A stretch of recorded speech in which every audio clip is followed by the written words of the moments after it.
The Learning Corner, or Reading with Stonesy, or Dog of the Day, or Dog Day, or whatever the heck this is called now. Now we are learning about the setters. There are many setters, with there being the English one, that one, of course, and that one, yep. So, today we are learning about the English setter. setter. A common thing you'll find about the setters is they kind of have big bellies. I mean, look at that one. That one has a big old belly. He looks like a sheep. But is that what they're used for? I don't know, but we will find out together.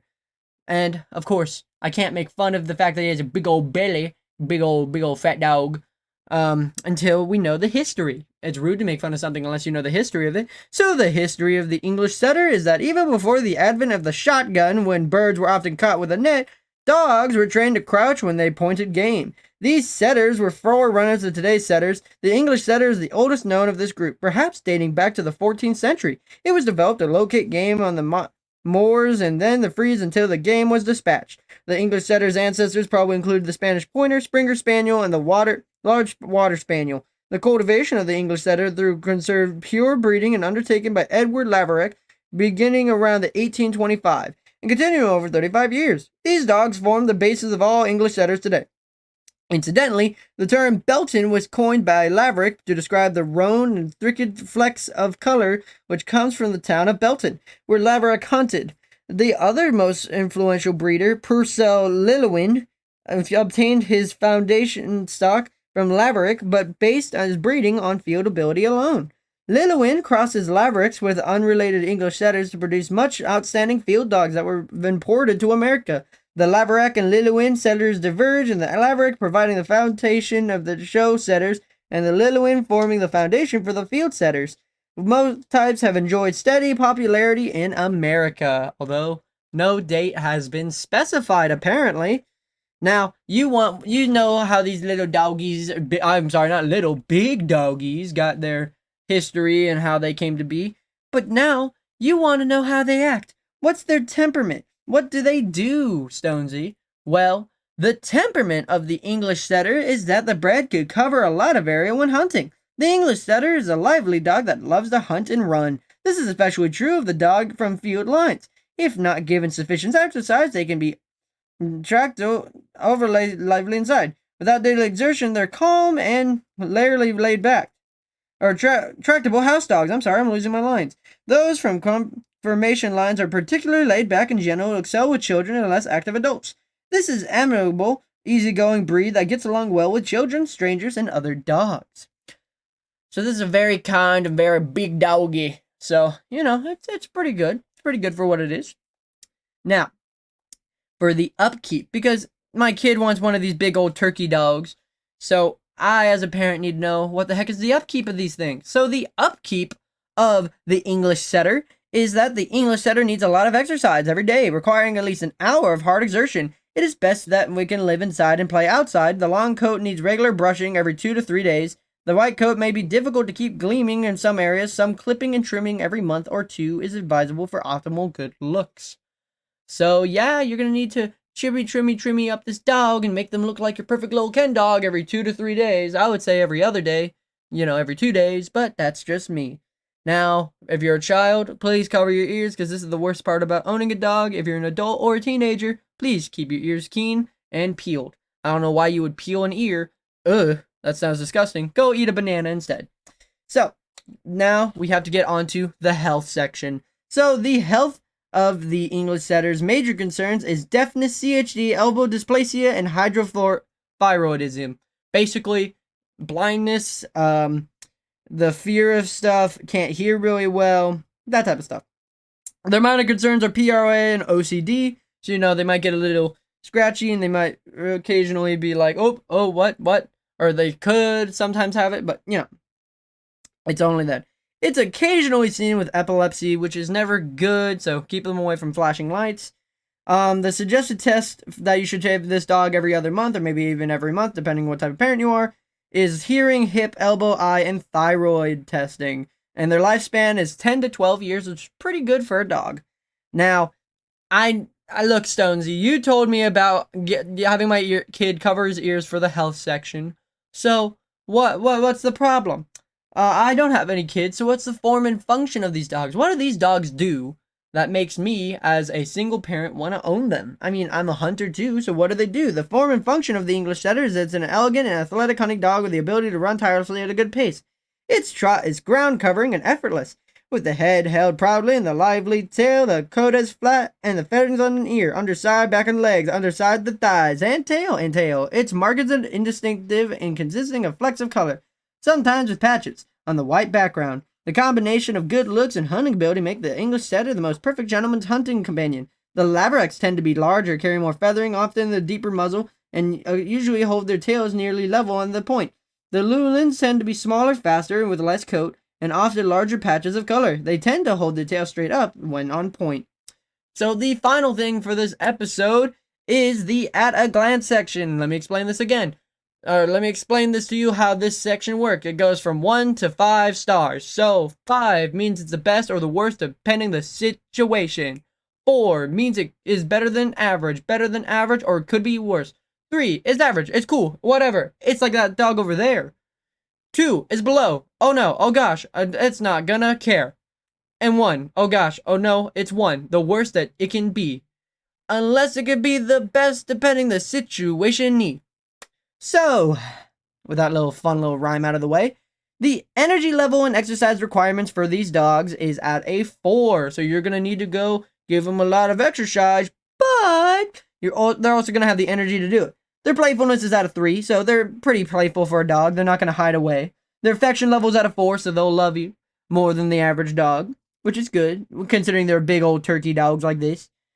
The friendliness towards other dogs, or towards dogs, is at a 3, so, as long as they're not getting in fights, they'll be fine. The 4, there's friendliness towards other pets, so, other pets they'll be good with, so, this dog could be trusted with a hamster. Friendliness towards strangers is a 5, which is a little bit worrying, but if they know that you're cool with them, they'll know they're cool. Their ease of training is at a 3, so it's about average for training. 2, they have a 4 in watchdog ability, so these dogs can point out or, see anything and tell you. Their protection ability is at a 2, however, which is not the best, but, better than 1.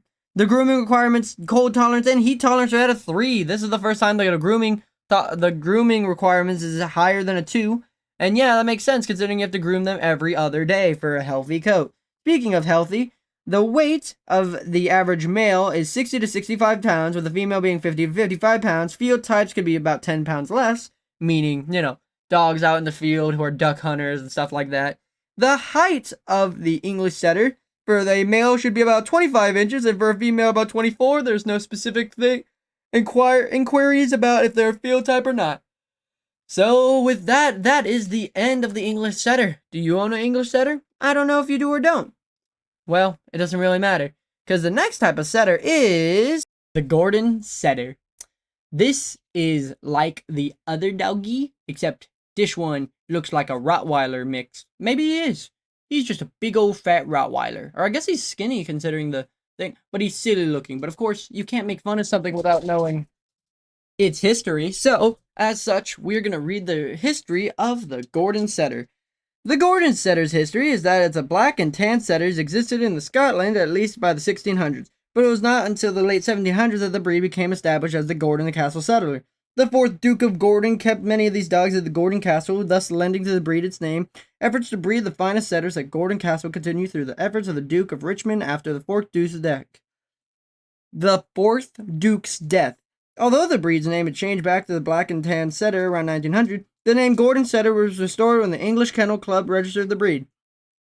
Gordon Setters were the heaviest and slowest working of their setter breeds, and the distinction was accentuated when Gordons first entered the show ring in 1875. The trend toward an overly ponderous show Gordon was halted largely through the efforts of man, Robert Chapman. Unlike many sporting breeds, little division between show and field type Gordons exists.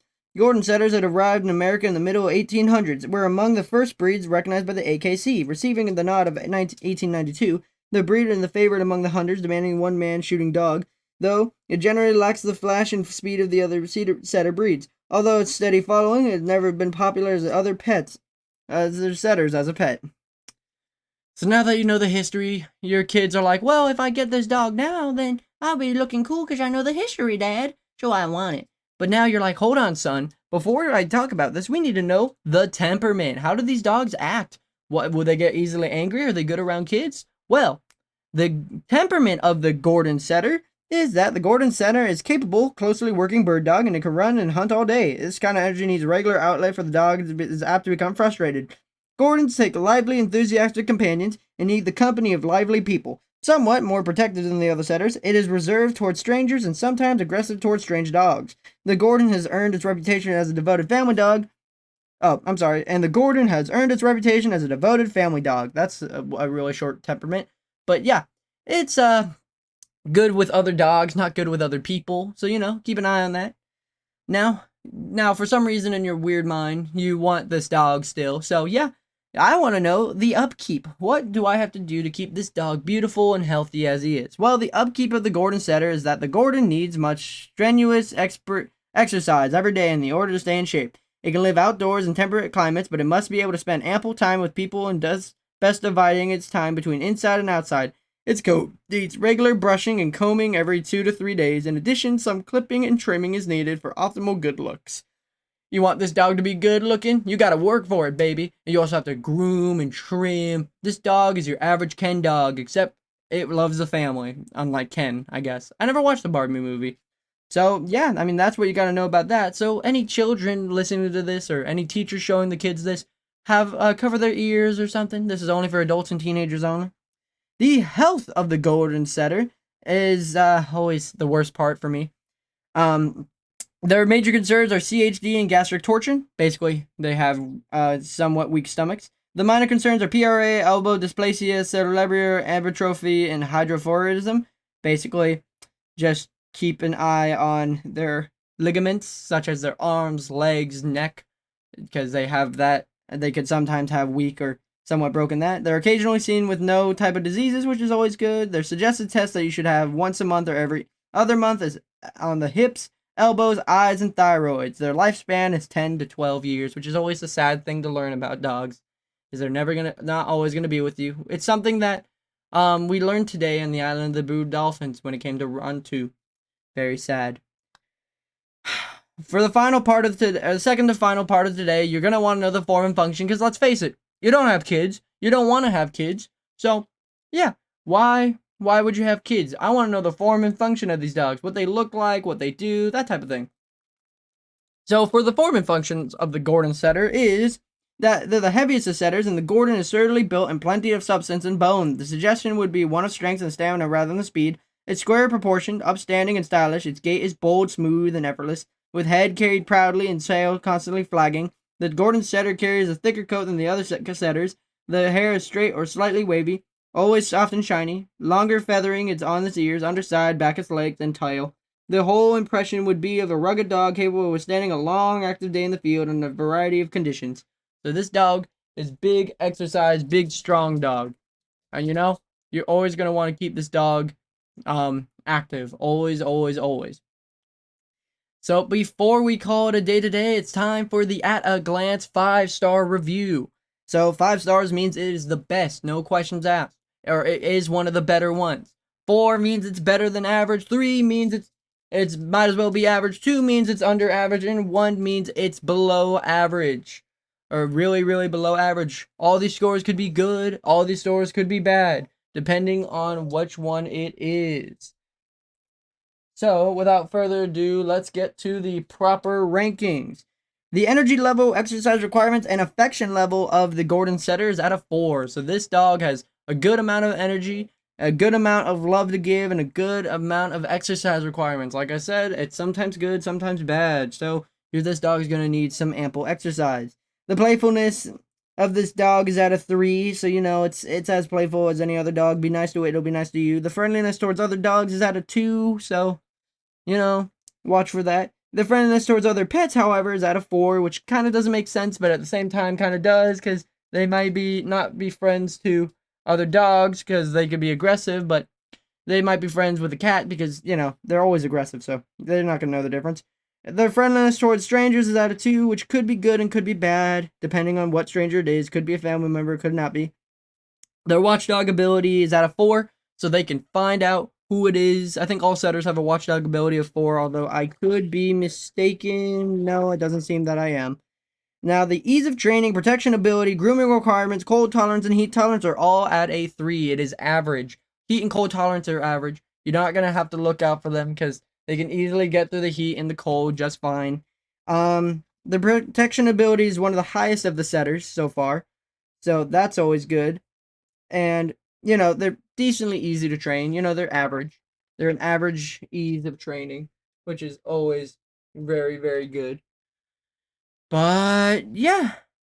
Besides from that, the next dog we're going to be reading about is... Today, we are learning about the Irish Setter. The Irish Setter. It's like the other setters. It's the last setter that we will be learning about in this section of the story. And, well, it's skinnier than the most. It's a skinny dog, and it looks a lot like that one girl celebrity dog from Beverly Hills Chihuahua 2. Now, of course, I shouldn't be making fun or mimic anything, because you can't make fun or mimic something without knowing the history of it. So, the history of the Irish Setter is that the precise origins of the Irish Setters are obscure, but most reasonable theories consider that it resulted from a blend of Spaniels, Pointers, and other setters.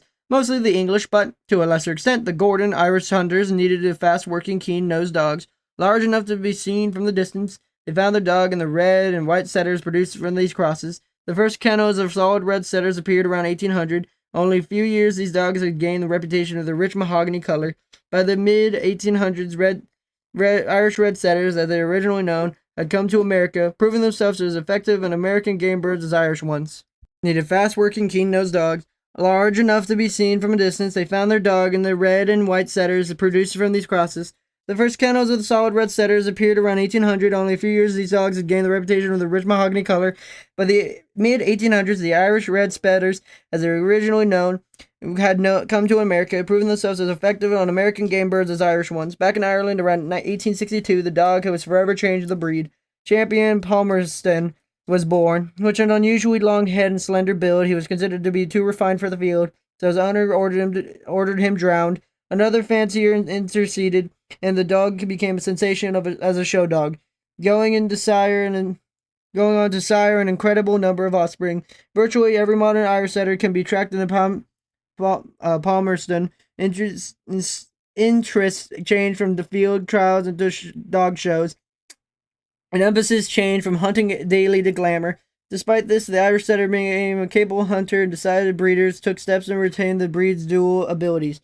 The breed increased principally in the popularity of the show dog. However, later as a pet, it eventually rose to a place among the most popular breeds in America in the 1970s, but since plummeted in the rankings. How interesting. A dog that has no past, was a hunter, and became glamorous. Glamorous.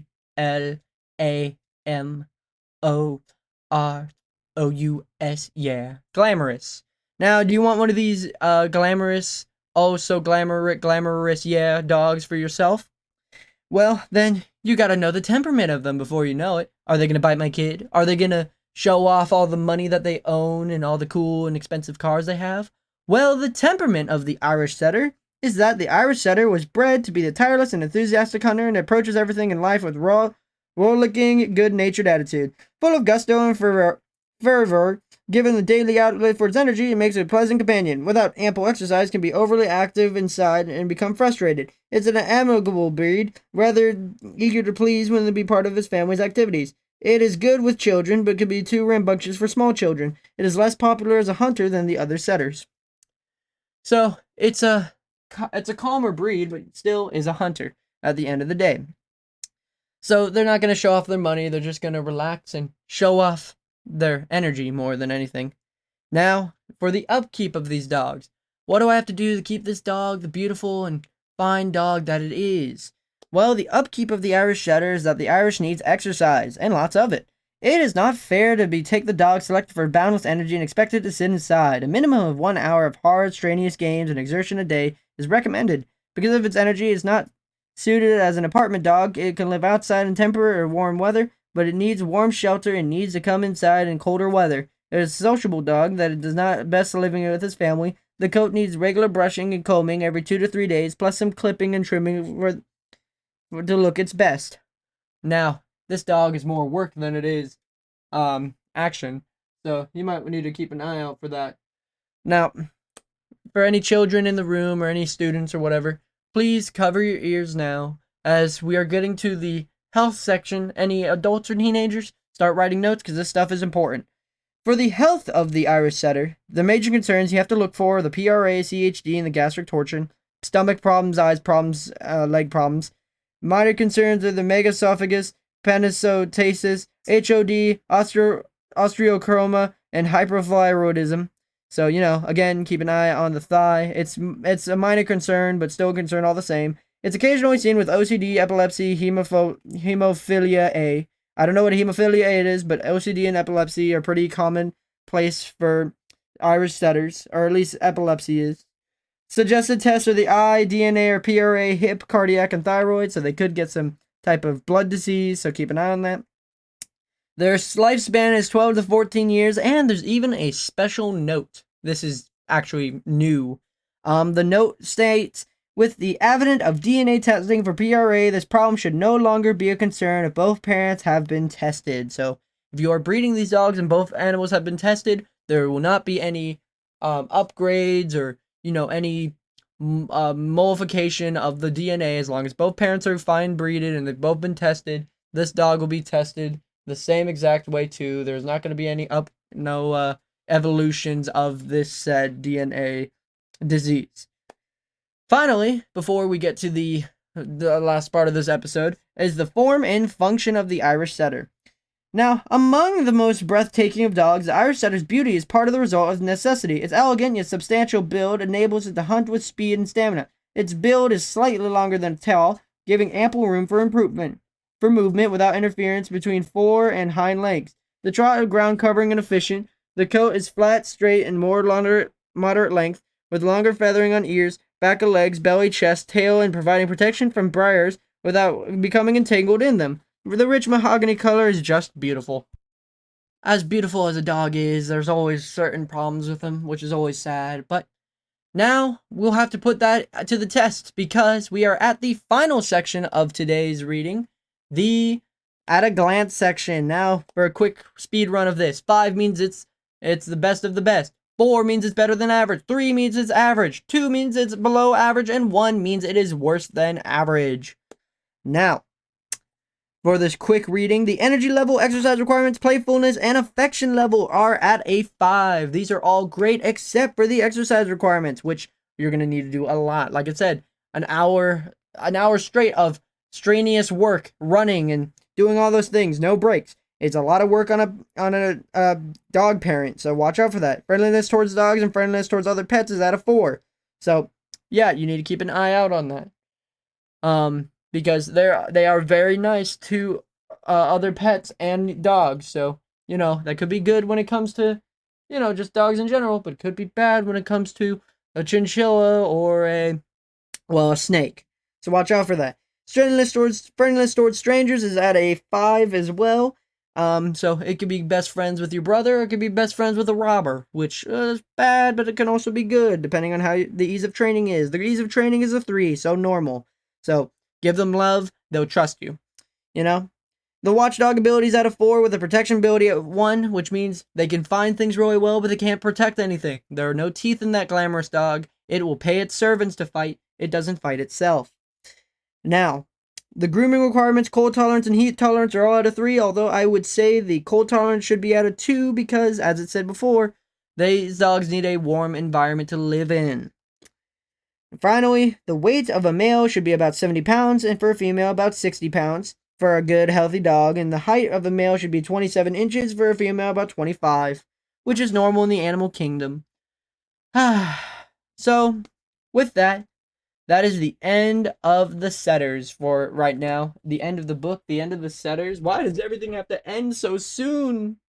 Well, my friends, every end has a beautiful beginning. So, until that beginning comes, I hope you guys have a super fantastic, wonderful day. Be efficient, make sure to like, comment, and subscribe, and I'll see you guys next time. Bye-bye!